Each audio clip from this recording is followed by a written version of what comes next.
오늘 말씀 에스겔서 8장 1절로 18절까지 말씀입니다.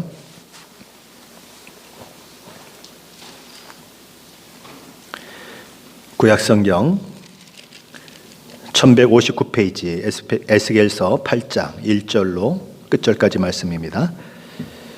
다 찾으셨으면 우리 한 목소리로 같이 봉독하겠습니다. 여섯째 해 여섯째 달 초다새에 나는 집에 앉았고 유다의 장로들은 내 앞에 앉아 있는데 주 여호와의 권능이 거기에서 내게 내리기로 내가 보니 불 같은 형상이 있더라. 그 허리 아래의 모양은 불 같고 허리 위에는 광채가 나서 단쇠 같은데 그가 손 같은 것을 펴서 내 머리털 한 모숨을 잡으며 주의 영이 나를 들어 천지 사이로 올리시고 하나님의 환상 가운데에 나를 이끌어 예루살렘으로 가서 안뜰로 들어가는 북향한 문에 이르시니 거기에는 질투의 우상 곧 질투를 일어나게 하는 우상의 자리가 있는 곳이라. 이스라엘 하나님의 영광이 거기 내에 있는데 내가 들에서 본 모습과 같더라. 그가 내게 이르시되 인자야 이제 너는 눈을 들어 북쪽을 바라보라 하시기로 내가 눈을 들어 북쪽을 바라보니 제담은 너기 북쪽에 그 질투의 우상이 있더라. 그가 또 내게 이르시되 인자야 이스라엘 족속이 행하는 일을 보느냐? 그들이 여기에서 크게 가증한 일을 행하여 나로 내 성소를 멀리 떠나게 하느니라. 너는 다시 다른 큰 가증한 일을 보리라 하시더라. 그가 나를 이끌고 뜰 문에 이르시기로 내가 본즉 담에 구멍이 있더라.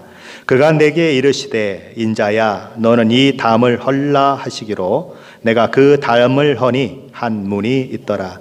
또 내게 이르시되 들어가서 그들이 거기에서 행하는 가증하고 악한 일을 보라 하시기로 내가 들어가 보니 각양곤충과 가증한 짐승과 이스라엘 족속의 모든 우상을 그 사방 벽에 그렸고 이스라엘 족속의 장로 중 70명이 그 앞에 섰으며 사반의 아들 야샤냐도 그 가운데에 섰고 각기 손에 향로를 들었는데 향연이 구름같이 오르더라.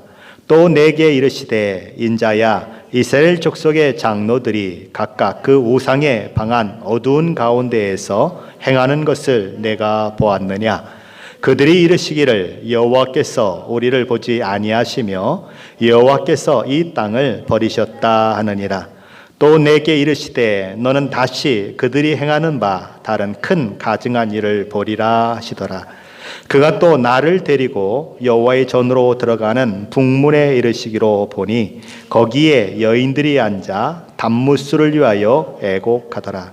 그가 또 내게 이르시되 인자야 내가 그것을 보았느냐? 너는 또 이보다 더 큰 가증한 일을 보리라 하시더라.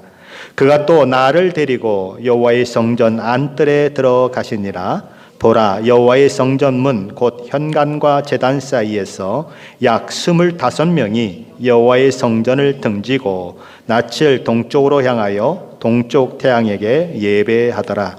또 내게 이르시되 인자야 내가 보았느냐? 유다 족속이 거기에서 행한 가증한 일을 적다 하겠느냐? 그들이 그 땅을 폭행으로 채우고 또 다시 내 노여움을 일으키며 심지어 나뭇가지를 그 코에 두었느니라. 그러므로 나도 분노로 갚아 불쌍히 여기지 아니하며 공유를 베풀지도 아니하리니 그들이 큰 소리로 내 귀에 부르짖을지라도 내가 듣지 아니하리라. 아멘. 지금까지 우리는 에스겔서 1장부터 7장까지 살펴봤죠. 하나님께서 이스라엘 백성을 향해서 진노하시는 그 모습들, 생각만 해도 굉장히 두려운 생각이 드는 그런 진노의 모습들을 우리는 살폈죠. 하나님께서 꼭 그렇게만 하셔야 했을까 하는 생각이 들기도 하는 것입니다.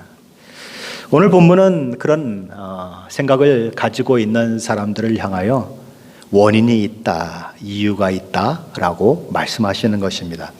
먼저 1절 말씀을 보면 이렇게 되어 있습니다. 여섯째 해 여섯째 달 초다새에 나는 집에 앉았고 유다의 장로들은 내 앞에 앉아 있는데 주 여호와의 권능이 거기에서 내게 내리기로. 에스겔 선지자가 자기 집에 앉아 있을 때에 유대의 장로들이 그를 찾아왔다는 것입니다. 이 유대의 장로들은 바벨론에서 지도급에 있는 사람들을 가리키지요. 그들이 찾아와서 에스겔 선지자와 이야기를 나누는 중에 여호와의 권능이 그 자리에 임하고 에스겔이 환상 중에 들어가는 그런 모습을 보이는 것입니다. 근데 그때가 시기적으로 언제였는가? 여섯째 달 초대세에 되던 때였다라고 기록되고 있는 것입니다. 에스겔 선지자가 선지자로 소명을 받았을 때에는 여호와긴 왕이 바벨론으로 사로잡혀 온 지 5째의 넷째 달 초닷새였습니다. 그런데 지금은 어떻습니까? 6째의 6달 초닷새인 것입니다. 1년이 지나고 2달이 더 지난 14개월이 지난 후에, 그러니까 에스겔 선지자가 선지자의 사명을 받은 지 1년 2개월 후 14개월이 지난 후에 그에게 환상이 임했다는 거죠. 오늘날 우리 이 날짜로 따진다면 BC 592년 9월 18일이 됩니다. 자, 이 장로들은 왜 에스겔 선지자를 찾아왔을까요? 에스겔 선지자와 이야기를 나누고 싶었겠죠. 에스겔 선지자를 통해서 들려주는 하나님의 말씀을 듣고 싶었을 것입니다. 그들은 분명히 저주의 소리를 듣고 싶지는 않았을 것입니다. 하나님께서 그들을 위로하시고 소망을 주시는 그런 말씀을 에스겔 선지자로부터 듣기를 원했을 것입니다. 그런데 에스겔 선지자가 봤던 환상의 내용은 그들의 그런 소망이, 그들의 그런 기대가 꿈에 불과하다고 하는 것을 보여주고 있죠. 왜냐하면 하나님의 심판을 받아야 마땅한 증거들이 적나라하게 오늘 본문 8장을 통해서 드러나고 있기 때문에 그런 것입니다. 자, 이 마치 재판장이 그들의 너는 죄는 이런 죄가 있다, 이런 죄가 있다, 이런 죄가 있다, 이런 죄가 있다. 그러니 너는 예를 들면 사형에 처한다, 꽝꽝꽝 하는 것처럼 8장은 바로 그런 모습을 보이고 있는 것입니다. 환상은 이렇게 시작이 되죠. 불같은 형상을 한 인자 같은 이가 손을 쭉 뻗는 것입니다. 근데 손 같은 것을 뻗었다고 되어 있죠. 손 같은 것을 뻗어서 에스겔의 머리카락을 움켜쥐는 거죠. 그리고 여호와의 영이신 성령 하나님께서 에스겔 선지자를 환상 중에 공중으로 끌어올리시는 것입니다. 그리고 순간적으로 그는 이제 그 먼 거리를 지나서 아라비아 사막을 건너 예루살렘으로 옮겨지는 것입니다. 바벨론으로부터 예루살렘으로 옮겨지고 하나님의 임재의 상징인 예루살렘 성전 북쪽에 그렇게 그가 도착하게 되는 거죠. 자, 3절 말씀입니다. 우리 3절 말씀 한번 같이 읽어봅니다. 3절입니다. 그가 손 같은 것을 펴서 내 머리털 한 모슴을 잡으며 주의 영이 나를 들어 천지 사이로 올리시고 하나님의 환상 가운데에 나를 이끌어 예루살렘으로 가서 안뜰로 들어가는 북향만 문에 이르시니 거기에는 질투의 우상, 곧 질투를 일어나게 하는 우상의 자리가 있는 곳이라. 그렇죠? 그는 지금 예루살렘 성전 안 바깥들에 있습니다. 예루살렘 성전은 바깥들이 있고 그 다음에 이제 성전의 안뜰이 있습니다. 그래서 구분이 되어 있는 것입니다. 그래서 성전의 안뜰은 제사장들만 들어갈 수 있는 곳이고, 이 바깥뜰 제일 처음에는 이스라엘의 남자들이 들어가 있는 곳, 그리고 조금 더 오른쪽 동쪽으로 가면 이제 여인들의 뜰이 있어서 이스라엘 여인들이 들어갈 수 있는 곳이고, 그 다음에 거기 너머에는 이방인들이 들어갈 수 있는 그런 뜰이 있는 것입니다. 그런데 지금 이 에스겔 선지자는 바깥뜰에서 이제 문을 열고 들어가면 안뜰인 이 성전이 있는 곳, 그러니까 안뜰로 가면 거기에 무엇이 있습니까? 번제단이 있고 물두멍이 있고 이런 것들이 있죠. 바로 그런 곳으로 들어갈 수 있는 바로 그곳에 도착하게 되는 것입니다. 그런데 인자야, 이제 너는 눈을 들어 북쪽을 바라보라 라고 하나님의 말씀이 그에게 임하는 것입니다. 제사장들만 들어가서 섬길 수 있는 성전 안뜰로 들어가는 문이 있는 북쪽을 주목하라고 이 하나님께서 말씀하시는 것이죠. 거기에 무엇이 세워져 있는지 똑똑히 살피라고 하시는 것입니다. 에스겔의 눈이 그곳에 집중되는 것입니다. 그러자 에스겔의 눈에 한 우상의 모습이 선명하게 들어오는 거죠. 에스겔에서 예루살렘 성전에서 확인했던 첫 번째 가증한 모습은 질투의 우상이었습니다. 우리 5절 말씀인데 함께 읽어봅니다. 5절입니다. 그가 내게 이르시되 인자야 이제 너는 눈을 들어 북쪽을 바라보라 하시기로 내가 눈을 들어 북쪽을 바라보니 제단문 어기 북쪽에 그 질투의 우상이 있더라. 그곳에 무엇이 있다고 기록되고 있습니까? 질투의 우상이 있더라라고 기록되고 있습니다.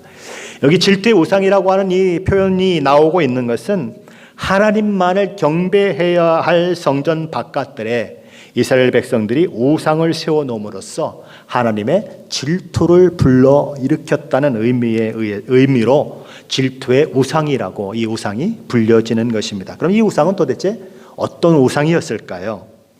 대부분의 학자들은 이 질투의 우상이 아세라 목상이라고 그렇게 생각을 합니다. 왜냐하면 요시야 왕이 종교 개혁을 일으켰을 때에 성전을 정결케 하는 그런 일들을 하게 되죠. 왜냐하면 그의 아버지 므낫세가 수많은 것들을 많이 만들어 놓지 않습니까? 그런데 요시야가 바로 이 종교 개혁을 일으켜서 이제 성전을 정결케 하는 그 일들을 하게 되는 거죠.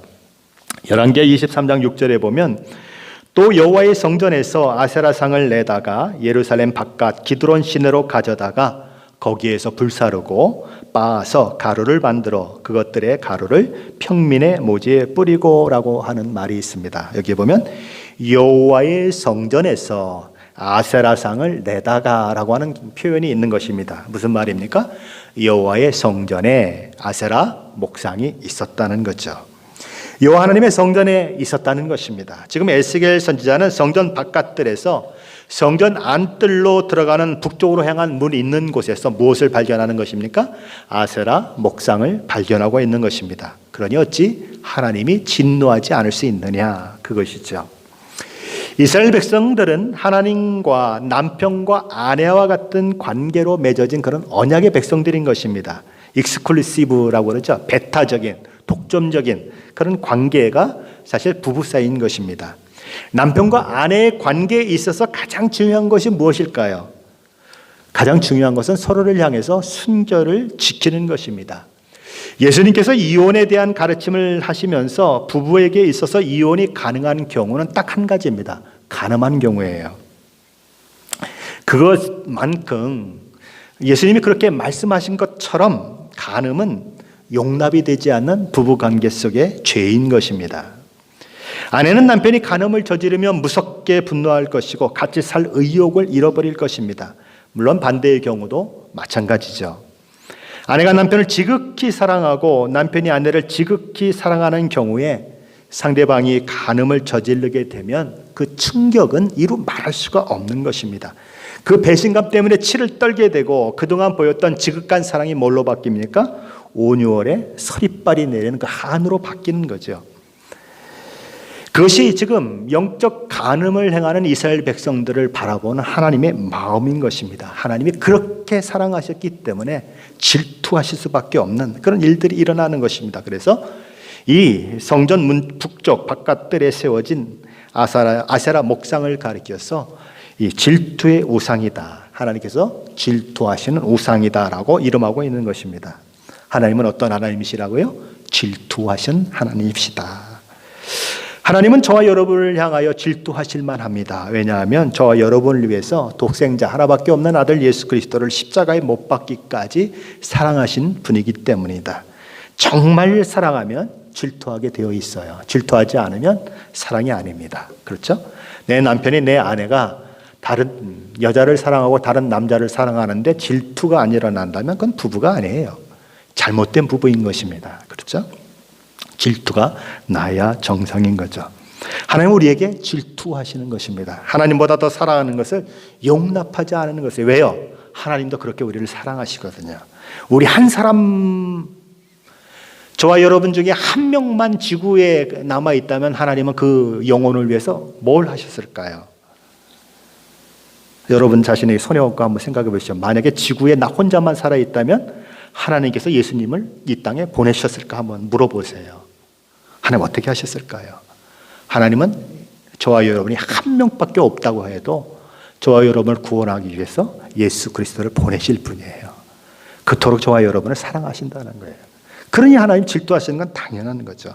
다른 것을 사랑하는 것을 용납지 못하는 것입니다. 자, 그렇다면 질투의 우상을 성전 바깥들에 세워놓은 그 일의 결과는 어떤 결과를 만들어냈을까요? 우리 6절 말씀입니다. 6절 말씀 한번 같이 보십니다. 그가 또 내게 이르시되 인자야 이스라엘 족속이 행하는 일을 보느냐? 그들이 여기에서 크게 가증한 일을 행하여 나로 내 성소를 멀리 떠나게 하느니라. 너는 다시 다른 큰 가증한 일을 보리라 하시더라.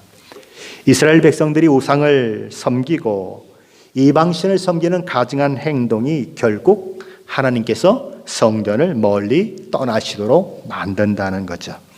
이스라엘 백성들, 종교 지도자들, 그리고 이스라엘 백성들은 어떻게 생각했습니까?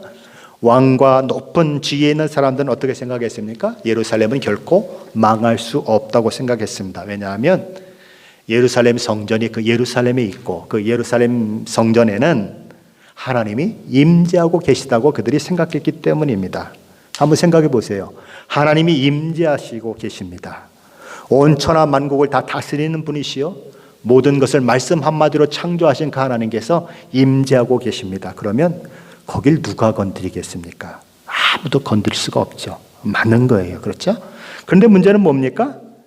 그들의 가증한 행위로 말미암아 하나님이 떠나실 수 있다고 하는 것을 그들이 생각하지 못했다는 것입니다. 하나님께서 떠나셨습니다. 그러면 성전이 성전입니까? 성전이 왜 거룩한 전이라고 불려집니까? 하나님이 거기에 계시기 때문에 그래요. 거룩하신 하나님이 그곳에 임재하셨기 때문에 성전이 성전인 것이지, 하나님이 떠나신 성전은 더 이상 거룩한 것도 아니요 성전도 아니고 그냥 건물에 불과한 것입니다. 그 성전이 무너져도 상관이 없는 거예요. 하나님 입장에서는요. 왜요? 이미 성전이 아니니까. 그 성전이 불태워져도 하나님은 상관이 없는 것입니다. 이미 하나님은 떠나셨거든요. 그 성전이 이방인들의 분합발로 짓밟혀도 전혀 상관이 없는 것입니다. 그것은 이미 성전이 아니거든요. 하나님이 떠나셨거든요. 그런데 그 성전이 그냥 건물 정도가 아니고 질투의 우상들로 가득 차 있고 이방신들로 가득 차 있는 소굴이 되었어요. 그리고 하나님이 그 성전을 떠나갔다면 오히려 그 성전은 무너져도 100번, 1000번 무너져야 마땅한 것입니다. 이방인들에 의해 짓밟혀도 100번, 1000번 짓밟혀야 마땅한 것입니다. 그렇죠? 우상의 소굴이 되어 있으니까. 그게 하나님의 마음인 것입니다. 자, 그것이 1차적인 첫 번째 이스라엘 백성들의 가증한 모습인 것입니다. 어디에? 바로 이 북향한 그런 곳에 아세라 목상이 세워져 있는 것, 바로 그것인 것입니다. 근데 하나님께서 에스겔 선지자에게 또 말씀하십니다. 그것은 아무것도 아니다. 너는 이보다 더 큰 가증한 일을 보게 될 것이다. 하나님께서 에스겔 선지자를 이끌어서 뜰문이 있는 곳으로 인도하십니다. 그런데 거기에 담이 있는 것입니다. 담이 있는데 담에 구멍이 몇 개가 뚫어져 있는 거예요. 그 조그만 구멍으로 그 안에서 무슨 일이 일어났는가 보려고 눈을 대고서 이렇게 쳐다보면 그 안이 컴컴하고 어렴풋이 문 하나가 보이는 것입니다. 그 문이 열리지 않는 한 그 안에서, 그 방 안에서 무슨 일을 하는지 도무지 알 수 없는 상황, 그런 상황 가운데 있는 것입니다. 담이 딱 있는데 구멍이 있고 어두컴컴하고 그 안에 조그만 문이 보이는데 그 문이 열려 있지 않는 거죠. 그래서 도무지 그 안에서 어떤 사람들이 무슨 짓을 하고 있는지 알 수가 없는 것입니다. 그런데 하나님께서 뭐라고 말씀하십니까? 담을 헐어라 라고 얘기하는 것입니다. 그래서 에스겔 선지자가 담을 헐어버리죠. 담을 헐어버린다는 얘기는 무엇입니까? 그 안에서 비밀스럽게 하는 내용들을 하나님께서 드러내시겠다는 것입니다. 에스겔 선지자가 담을 헐고 이제 하나님의 명령을 따라서 문을 열고 딱 들어가는 것입니다. 그래서 그 안에서 무슨 일이 일어나는지 보게 되는 거죠. 그 안은 어두컴컴하죠. 어두컴컴한데 그 안에 어떤 사람들이 있는 것입니다. 그게 두 번째 가증한 일을 에스겔 선지자가 보게 되는 거죠. 자, 10절로 11절 말씀입니다. 우리 같이 한번 읽어보십시다. 내가 들어가 보니 각양 곤축과 가증한 짐승과 이스라엘 족속의 모든 우상을 그 사방벽에 그렸고 이스라엘 족속의 장로 중 70명이 그 앞에 섰으며 사반의 아들 야샤냐도 그 가운데에 섰고 각기 손에 향로를 들었는데 향연이 구름같이 오르더라. 그곳에는 이스라엘을 대표하는 70인의 장로들이 각종 우상과 각종 곤충과 가증한 짐승들을 벽에다 그려놓고 그것들을 향해 경배하면서 손에는 향료를 사를 수 있는 뭐죠 그게? 향료를 사를 수 있는 갑자기 생각이 안 나네. 예, 그걸 들고 있는 것입니다. 그래서 그걸 들면 거기서 향이 쭉 올라가는 거죠. 그런 상황을 하고 있는 것입니다. 벽에 그려진 곤충, 그리고 가증한 짐승들, 이 우상들은 애굽인들이 섬겼던 그런 신들인 것입니다. 애굽의 신들 보면 뭐 소의 신도 있고 뭐 여러 가지 신들이 있지 않습니까? 바로 그것이죠. 은밀한 방에서 이들은 바벨론의 침입을 막기 위해서 친애굽 정책을 추진했던 그런 남유다의 모습과 동일하게 이 유다 백성들은 이 애굽에 대한 친밀한 마음을 가지고 있는 것입니다. 애굽으로 마음이 기울어 있는 거죠. 그래서 애굽의 신들을 섬기면서 그 애굽의 신들로 하여금 자신에게 도움을 달라고 그렇게 요청하게 되는 것입니다. 그래서 그 신들에게 이들이 분향을 하는데, 분향하는 그 연기가 얼마나 많았는지 마치 구름 같았다라고 성경은 기록하고 있는 것입니다. 신에게 드리는 향은 싸구려를 쓸까요? 아니면 비싼 거를 쓸까요? 당연히 비싼 것을 쓰겠죠. 우리 하나님께 드렸던 향도 엄청나게 비싼 것으로 이렇게 섞어서 향을 만들었고, 사람들로 하여금 그와 같은 향은 만들지 말라고 그렇게 명령하셨습니다. 하나님께만 드려야 된다라고 얘기했던 거죠. 향은 굉장히 비싼 것입니다. 신에게 드리는 향은 굉장히 비싼데 얼마나 많은 연기가 났는지 구름 같았다는 것입니다. 이방신을 섬기는 그 일을 위해서 자기의 모든 물질을 아끼지 않고 모든 것을 드리는 그런 모습들이 이스라엘 백성들의 그 지도자라고 하는 70인 장로들 가운데 있었다는 거죠. 그래서 연기가 구름처럼 피어오를 만큼 그렇게 대단했다는 것입니다. 그런데 에스겔 선지자는 그 중에서 이 바벨론으로 잡혀오기 전에 알고 있었던 한 사람을 보면서 너무 놀라는 것입니다. 그의 이름은 사반의 아들 야샤냐라고 하는 사람이죠. 그가 애굽 신들을 섬기는 그 무리 속에 있었다는 것입니다. 이 야샤냐라고 하는 이름의 뜻은 여호와께서 듣고 계신다는 의미예요.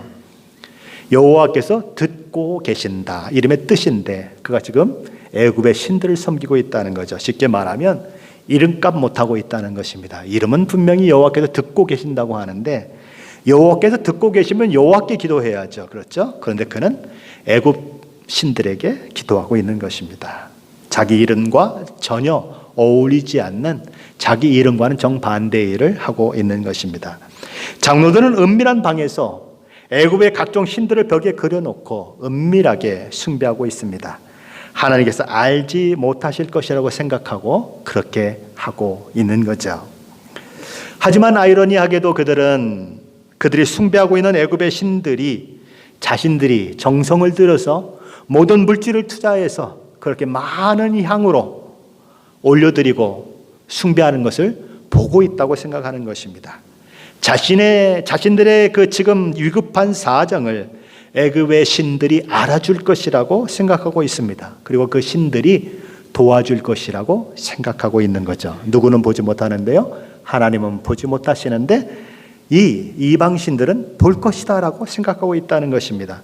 사실 우상은 아무것도 아니에요. 인간들이 만들어낸 것입니다. 볼 수도 없습니다. 들을 수도 없습니다. 복을 줄 수도 없어요. 그런데 이스라엘 장로들은 그것들이 보고 듣고 복을 줄 수 있다고 생각하고, 반면에 오히려 모든 것을 보시고 모든 것을 알고 계시고 그들의 기도를 들으시고 능히 복을 주시는 살아계신 하나님, 전능하신 하나님은 아무것도 할 수 없다고 생각하고 있는 것입니다.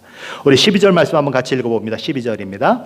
또 내게 이르시되 인자야, 이스라엘 족속의 장로들이 각각 그 우상에 방한 어두운 가운데에서 행하는 것을 내가 보았느냐? 그들이 이르기를 여호와께서 우리를 보지 아니하시며 여호와께서 이 땅을 버리셨다 하느니라. 이스라엘 장로들은 왜 애굽의 신들을 숭배했을까요? 여기 이유가 이렇게 되어 있습니다. 여호와께서 우리를 보지 아니하시며 여호와께서 이 땅을 버리셨기 때문이다. 하나님은 더 이상 그들을 보지 않으신다, 돌보지 않으신다. 하나님은 이스라엘 땅을 버리셨다라고 그는 생각하는 것입니다. 하나님께 더 이상 기대할 것이 없다. 그러니 우리는 애굽의 신들을 의지하겠다라고 그들은 고백하는 것입니다. 쉽게 말하면 하나님이 그들을 버렸으니 자신들도 하나님을 버리겠다라고 얘기하는 것입니다. 왜 하나님께서 그들을 바벨론으로부터 보호해 주시지 않았을까요? 왜 하나님께서는 남유다가 멸망하도록 내버려 두셨을까요? 하나님이 먼저 그들을 버린 걸까요? 아니면 그들이 먼저 하나님을 버린 걸까요? 성경은 그들이 먼저 하나님을 버렸기 때문이라고 말하는 것입니다. 너무 가증해서, 너무 가증한 것들로 하나님의 임재의 상징인 성전이 가득 차 있어서 거룩하신 하나님, 회전하는 그림자조차도 없으신 하나님께서 도저히 같이 있을 수가 없는 것입니다. 그렇죠? 저와 여러분도 마찬가지지 않아요? 너무 악한 사람들하고 어울릴 수가 없잖아요. 왜요? 안 맞으니까 어울릴 수가 없는 게 하나님도 그러신 것입니다. 그런데 이들은 그렇게 생각하지 않는 것입니다. 반대로 생각하는 것입니다. 하나님은 당연히 자신들을 보호하고 자신들에게 복을 주어야 마땅한데 자신들을 내팽개 쳤으니 그 하나님은 더 이상 내게 필요 없다고 생각하고 애굽의 신들에게 구하겠다고 하는 것입니다. 그들의 생각은 바로 이런 생각이죠. 내가 무슨 짓을 하든 무슨 죄를 짓든 상관없이 하나님이 당신들의 하나님이라면 당연히 우리의 편을 들어줘야 된다라고 이 이스라엘 백성들은 생각하고 있다는 거죠. 하나님은 언제든지 내가 필요할 때 나타나 나를 도와주셔야 하는 분. 그러나 나의 삶에 대해서는 요만큼도 참견하면 안 되시는 분. 그렇게 이들은 생각하고 있는 것입니다. 그런데 하나님은 나는 그런 하나님이 아니라는 거죠. 그것은 너희가 생각하는 우상이다. 너희는 우상을 왜 섬기느냐? 복받기 위해서 섬기지 않느냐? 그러나 하나님은 그런 하나님이 아니라는 것입니다. 나는 내 자식을 매를 때려서라도 바르게 세우고자 하는 하나님이다 라고 말씀하시는 거죠. 야샤냐, 여호와께서 듣고 계신다. 이름은 여호와께서 듣고 계신다라고 얘기하면서 행동은 엉뚱한 짓을 하고 있는 모습들.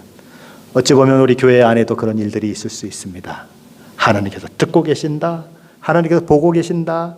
하나님은 살아계시다라고 입술로는 고백하는데 우리의 삶 속에서 우리의 삶의 모습은 하나님은 그런 하나님으로 고백하지 않고 내 마음대로 살아가고 하나님 대신에 다른 것을 의지하고 살아가는 모습들이 우리 안에 있는 거죠. 이름은 야시아나인데 이름은 성도인데 성도가 아닌 것처럼 행동하는 분들이 있는 것입니다. 자, 이것이 두 번째 이스라엘 백성들이 행했던 가증한 일인 것입니다. 하나님께서 에스겔 선지자에게 또 말씀하십니다. 에스겔아, 너는 이스라엘 백성들이 행하는 또 다른 큰 가증한 일을 보게 될 것이다. 그래서 에스겔 선지자는 이스라엘 백성들이 행하는 세 번째 가증한 일을 보게 되는 것입니다. 우리 14절 말씀입니다. 14절 말씀 같이 보십니다. 그가 또 나를 데리고 여호와의 전으로 들어가는 북문에 이르시기로 보니 거기에 여인들이 앉아 단무스를 위하여 애곡하더라. 이제 에스겔 선지자는 여인들의 뜰에서 단무스를 위해 애곡하고 있는 한 무리의 여인들을 보고 있는 것입니다. 단무스는 곡식이나 또는 채소 같은 것들을 이렇게 잘 자라게 만드는 이 바벨론의 신입니다. 근데 이 단무스는 어떤 신이냐면 매년 봄에는 살아나요. 그래서 비도 내리고 그래서 곡식이나 채소를 잘 자라게 하는데 비가 없는 건기인 여름에는 죽습니다. 그래서 지하세교로 들어가요. 근데 지하세교에 들어가서 다시 봄이 되면 그의 아내 이슈타르가 그를 불러내서 다시 부활하게 만들고 그리고 또 여름이 되면 또 죽고 봄이 되면 다시 부활하게 만들고 그런 것들을 하게 되는 것입니다. 그래서 지금 이 이스라엘의 여인들이 통곡하는 이유는 그가 여름에 죽어서 지하세계로 들어갔기 때문에 통곡하는 것입니다. 신이 죽었다고 통곡하는 거예요. 살아계시고 생명과 죽음, 화와 복을 주장하시는 하나님을 버리고 죽은 신을 위해서 통곡하는 모습들, 바로 지금 여인들의 통곡 속에 나타나는 모습인 것입니다. 아마도 이들은 지금 여러 가지 어려움을 당하는 것이 단무스가 죽어서 지하세계로 들어가 있기 때문이라고 생각하고 있는지도 모릅니다. 그래서 통곡하는 거죠. 단무스가 다시 살아나는 봄이 되면 아주 좋은 소식이 있을 것이다 라고 그들은 생각했을 것입니다. 그것이 세 번째 가증한 일인 것입니다. 에스겔 선지자가 네 번째로 보게 되는 이스라엘의 가증한 일은 무엇일까요? 하나님께서는 네 번째 이스라엘의 가증한 일을 보이시기 전에 이렇게 말씀하십니다. 15절 말씀입니다. 한번 같이 보시죠. 15절입니다. 인자야, 내가 여인들이 단무스를 위해 애통해하는 모습을 보았느냐? 제 말이군요. 그것도 아무것도 아니다. 이보다 더 큰 가증한 일을 너는 또 보게 될 것이다. 지금까지 세 개의 가증한 일을 보았지만 그것은 아무것도 아니라는 겁니다. 왜 아무것도 아닙니까? 그것보다 더 큰 가증한 것을 보게 될 것이라고 하나님 말씀하십니다. 더 큰 가증한 것을 본다고 하는 것은 이전 것과 비교가 될 수 없을 만큼 더 큰 가증한 것을 본다는 얘기죠. 지금까지 세 가지 본 것과는 다른 차원의 것을 보게 될 것이다. 그게 뭘까요? 16절입니다. 함께 읽어보겠습니다. 그가 또 나를 데리고 여호와의 성전 안뜰에 들어가시니라. 보라, 여호와의 성전문 곧 현관과 제단 사이에서 약 25명이 여호와의 성전을 등지고 낮을 동쪽으로 향하여 동쪽 태양에게 예배하더라. 하나님께서는 에스겔 선지자를 데리고 성전 안뜰로 들어갔습니다. 성전 안뜰로 들어갔다는 얘기가 뭔 말이죠? 성전 안뜰은 누가 섬기는 곳입니까? 제사장이 섬기는 곳입니다. 그러니까 제사장들만이 있을 수 있는 장소, 더 성전에 가까운 장소로 하나님께서 에스겔 선지자를 데리고 들어가시는 것입니다. 그럼 지금 성전 안뜰에 있는 사람들은 누구입니까? 성전 안뜰에 지금 나타나는 사람들은 누구입니까? 제사장들이라는 거예요. 무슨 얘기인지 아시죠? 제사장들이 어떻게 해요? 성전을 등지고, 그러니까 성전을 등을 지면 어느 쪽을 보게 되냐면 동쪽을 보게 되어 있습니다. 왜냐하면 성전 문이 동쪽을 향해 있기 때문에 그렇습니다.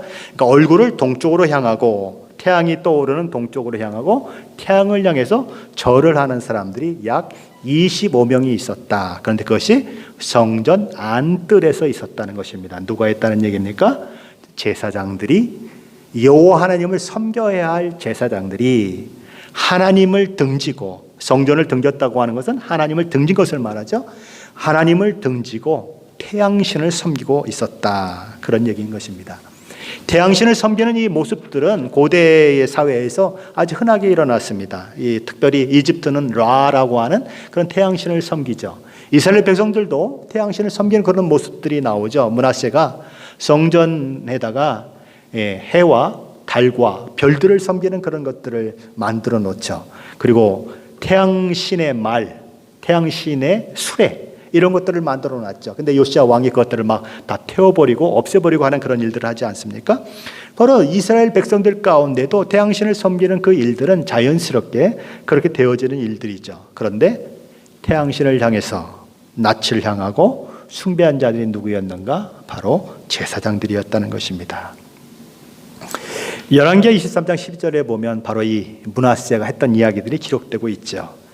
자, 그러면 이 제사장들이 정말 그럴 수가 있느냐는 것입니다. 제사장들은 도대체 어떤 일을 하는 자들일까요? 우리 에스겔서 44장으로 한번 넘어가 보십시다. 에스겔서 44장입니다. 에스겔서 44장 21절부터 27절까지 말씀입니다.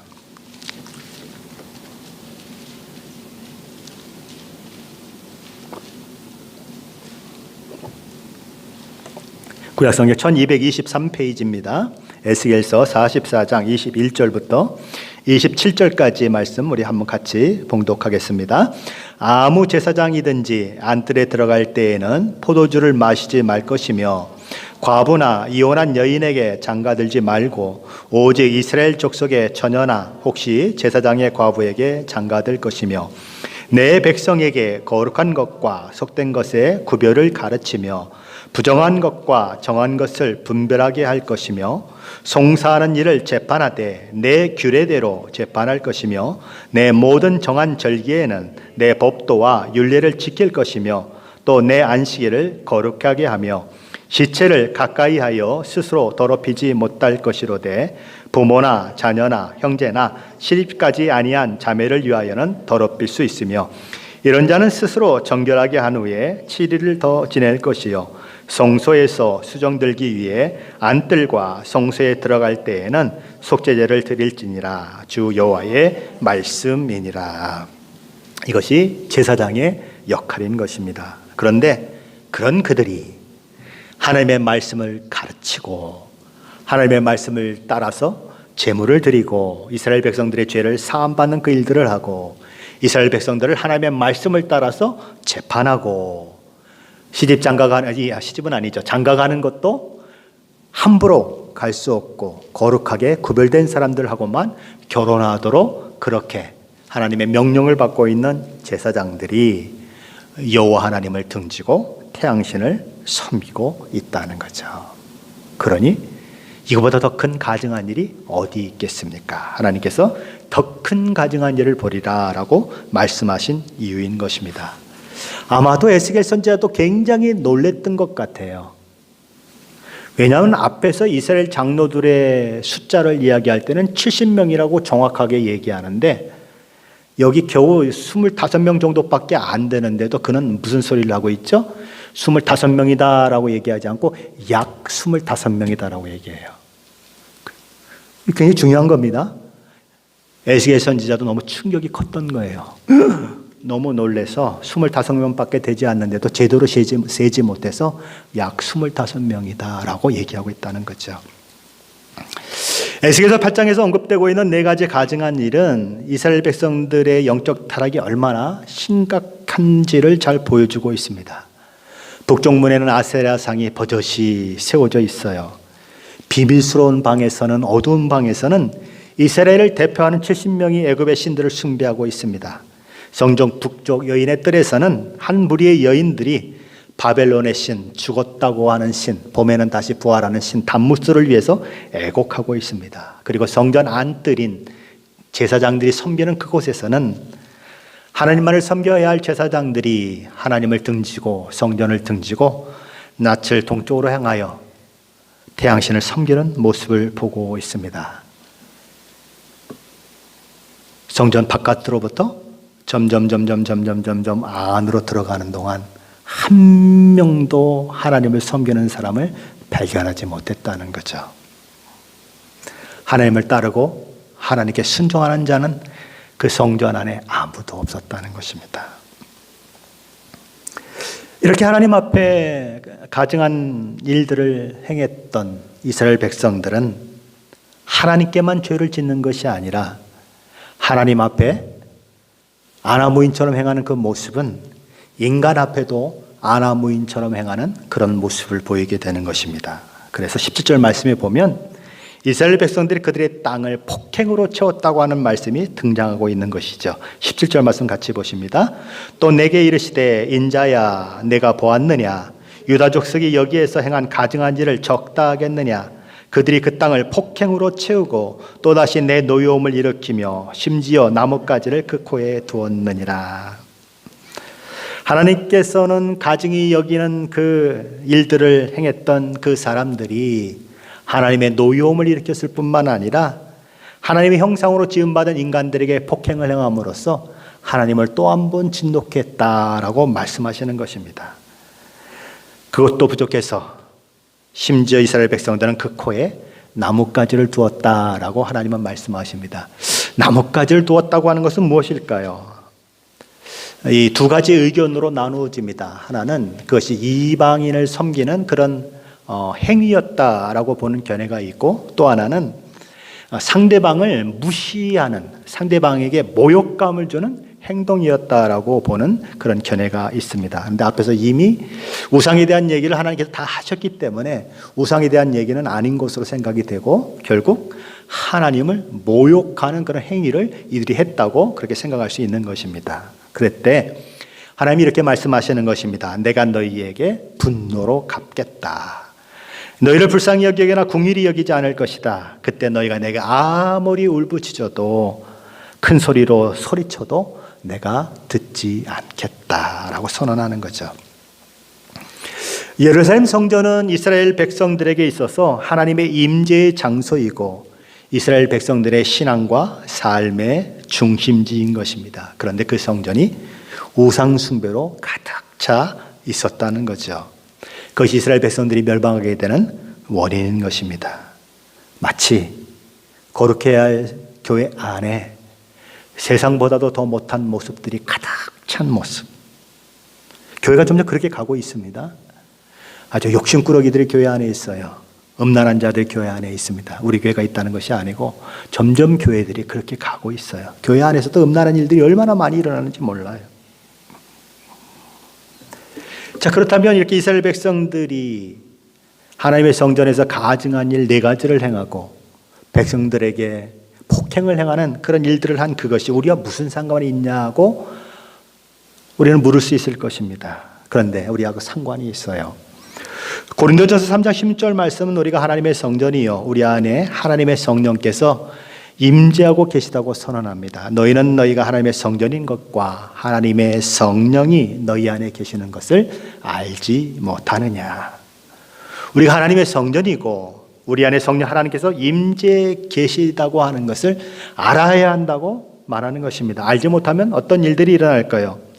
오늘 본문 에스겔서 8장과 같은 일들이 일어난다는 것입니다. 하나님의 성전이 더럽혀지는 일들이 일어난다는 거죠. 고린도전서 3장 17절 말씀은 이렇게 경고합니다. 누구든지 하나님의 성전을 더럽히면, 다른 말로 하면 누구든지 하나님의 성전인 자기 몸을 더럽히면 하나님이 그 사람을 멸하시리라. 하나님의 성전은 거룩하니 너희도 거룩하니라. 하나님의 성전인 예루살렘 성전이 거룩해야 하는 것처럼 성령 하나님께서 내주어 가신 너희 몸도 거룩해야 한다. 그러니 그 몸으로 죄 짓는 것에 사용될 수 없다라고 말씀하는 거죠. 성전인 저와 여러분의 마음은 정결해야 한다는 것입니다. 저와 여러분에게 하나님께서 오셔서 저와 여러분의 마음속 깊은 곳을 다 들춰내신다면 아무런 문제가 없을까요? 저와 여러분에게 혹시 사람들에게는 숨기고 있지만 은밀한 죄가 있지는 않으십니까? 저와 여러분에게 겉으로는 하나님을 섬기는 것 같은데 제사장들처럼 엉뚱한 것에 마음을 두고 숭배하고 따라가는 일들은 일어나고 있지 않는가 한번 살펴봐야 하는 것입니다. 오늘 에스겔 선지자를 인도해서 예루살렘 성전 구석구석을 보여주신 분은 하나님이십니다. 저와 여러분도 에스겔 선지자의 손을 붙들고 성전 구석구석을 보여주셨던 그 하나님의 손을 잡고 한번 여러분의 마음 구석구석을 한번 돌아보시기를 바랍니다. 저와 여러분의 마음의 방 하나하나를 하나님 앞에 보여드리고 가장 깊은 것, 이것은 아무에게도 보여주지 않는 것, 남편에게도 보여주지 않고 가장 친한 친구에게도 보여주지 않는 것, 그것까지 들어가서 누구의 손을 붙잡고요? 하나님의 손을 붙잡고 열어 제낀다면 하나님이 도대체 무슨 얘기를 하실까요? 무슨 말씀을 하실까요? 우리는 하나님의 손을 잡고 우리의 마음을 한번 돌아봐야 하는 것입니다. 하나님이 내 마음을 보신다면, 내 깊은 곳을 보신다면 하나님이 무슨 말씀을 하실까? 내 이 마음을 하나님이 기뻐하실까? 우리는 우리 마음 가운데 있는 하나님이 기뻐하시지 않는 것들은 버려야 할 것입니다. 회개하고 돌이켜야 할 거예요. 우리 마음 깊이 차지하고 있는 것이 무엇일까? 무엇으로 말미암아 평안을 누리고 무엇으로 말미암아 기쁨을 누리고 있는가? 하나님이 나의 힘이십니다. 하나님만 있으면 나는 만족합니다라고 우리는 찬양하고 고백하지만 돈이 조금만 없으면 벌벌벌 떠고 돈이 조금만 있으면 막 어깨가 이만해지고 교만해지고 그런 모습은 혹시 없습니까? 건강이 우상이 되고 있지는 않습니까? 그저 입만 열면 건강 얘기만 하고 하나님의 얘기에 대한 요만큼도 안 하는 그런 모습은 혹시 없습니까? 우리는 언제든지 우상에 빠져들 수 있습니다. 하나님보다 더 사랑하는 것, 하나님보다 더 많이 생각하는 것은 언제든지 우상이 될 수 있습니다. 입술로 하나님을 공경하는 것은 너무 쉽습니다. 입술로 하나님을 찬양하는 것은 그냥 우리는 찬양할 수 있습니다. 저처럼 가끔 손을 들고도 하나님을 찬양할 수 있습니다. 그런데 우리의 마음으로 정말 깊이 하나님 앞에 순종하며 하나님을 따르는 것은 쉽지 않은 것입니다. 하나님이 입술만의 고백을 받기를 원하지 않으십니다. 입술의 고백도 물론 필요한 것이에요. 입술의 찬양도 하나님 앞에 정말 필요한 것입니다. 그런데 마음 깊은 곳에서 정말 진심으로 하나님을 사랑함으로 드리는 그 찬양 예배를 하나님은 원하시지요. 나는 질투하는 하나님이다 라고 말씀하신 하나님의 말씀에 귀를 기울이십시오. 질투하도록 저와 여러분을 사랑하시는 하나님께 저와 여러분도 질투하도록 하나님을 사랑해 보시면 어떻겠습니까? 그래서 우리가 하나님이 정말 친밀한 그런 관계 가운데 있고 하나님의 사랑을 늘 느끼고 하나님도 우리가 하나님을 사랑하는 그 모습을 보며 기뻐하시는 그런 관계가 되어진다면 우리의 마음의 성전은 깨끗하고 아름다운 성전이 될 것입니다. 이스라엘 백성들이 가지고 있던 4가지 가증한 일은 우리와는 상관이 없는 것이 될 것입니다. 그런데 마지막 시대는 어디로 흘러갈까요? 마지막 시대는 이스라엘의 이 모습으로 흘러갈 것입니다. 그래서 하나님께서 심판을 행하시되 어디서부터 행한다고 말씀하시죠? 성전으로부터 시작해라. 어디서부터 시작한다고요? 성전부터 시작해라. 그렇게 말씀하시는 거예요. 마지막 시대는 이스라엘 백성들의 그 어리석은 모습을 가진 그 시대로 흘러갈 것입니다. 그렇게 흘러가기 때문에 하나님의 심판이 임할 수밖에 없고 예수 그리스도께서 이 땅에 재림하시고 마지막 심판을 행하실 수밖에 없는 그런 상황이 만들어지는 겁니다. 그래서 점점 믿는 자를 보기가 어려운 시대에 우리는 접어들 것입니다. 겉으로 믿는 자는 많아질지도 모르죠. 그러나 정말 하나님이 인정하시는 믿음의 사람은 찾기 어려운 시대에 있게 될 것입니다. 오늘 하루 집에 가셔서 한번 생각해 보십시오. 하나님의 손을 잡고 내 마음 구석구석을 하나님을 모시고 한번 돌아다녀 보세요. 하나님 뭐라고 말씀하시는가? 하나님 앞에 기도하면서 묵상하시면서 하나님 무엇을 말씀하시는가 들어보십시오. 그리고 하나님이 말씀하신 것을 따라 순종하는 제가 되고 여러분이 되시기를 예수 그리스도 이름으로 간절히 축원합니다. 기도하겠습니다.